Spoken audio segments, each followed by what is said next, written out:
So this right here is the chassis of the Minotaur that was shown at ConExpo.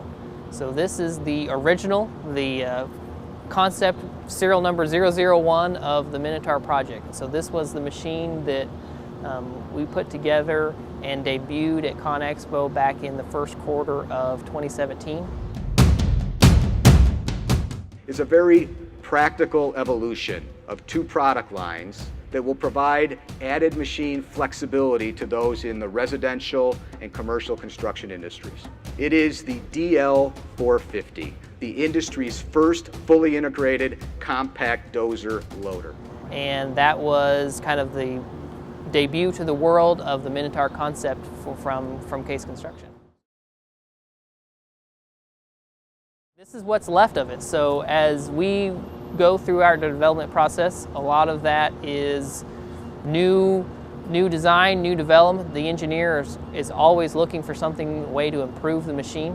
And so by virtue of this concept of always striving to something better, a more representative, a more robust, better machine, you leave pieces behind as you go. And so this is probably one of the biggest pieces of the ConExpo machine that this is the remains. So this has been cast aside as we move on to bigger and better things. So now we've got the cylinders, the blade, there's our loader arm. We've got the sweeps from the back of the cab to make sure that those are here, the tracks and the ripper. So this is the remains of Minotaur as it's sitting, and so these pieces are out here because they're most likely not going to be able to be reused for the next version of the build. So the real main differences between the ConExpo Minotaur, what was out there on the show that everybody in the world got to see at kind of the debut, versus what we're working on for this next version, this next iteration of the prototype, is the main thing is the lift arm structure. The ConExpo machine was a radial lift arm because that is typically what you would find in a digging application for customers that are using it for things where they want to dig a big hole. The radial lift is the best application for that. As we have gone on with our development and talking to customers at ConExpo, talking to people after the show, doing some market research, we very quickly realized that the CTL application half of Minotaur, so Minotaur's half dozer, half CTL, to be useful to the most variety of customers as a CTL, the vertical lift structure was going to be the way to go. That allows the customer to be able to lift things higher, so people that are, for example, on an agricultural use, lifting big hay bales into a barn, or guys that are loading dump trucks for a living, they want to be able to reach full height and be able to reach into the center of a truck. The vertical lift arm is definitely going to be an advantage for those.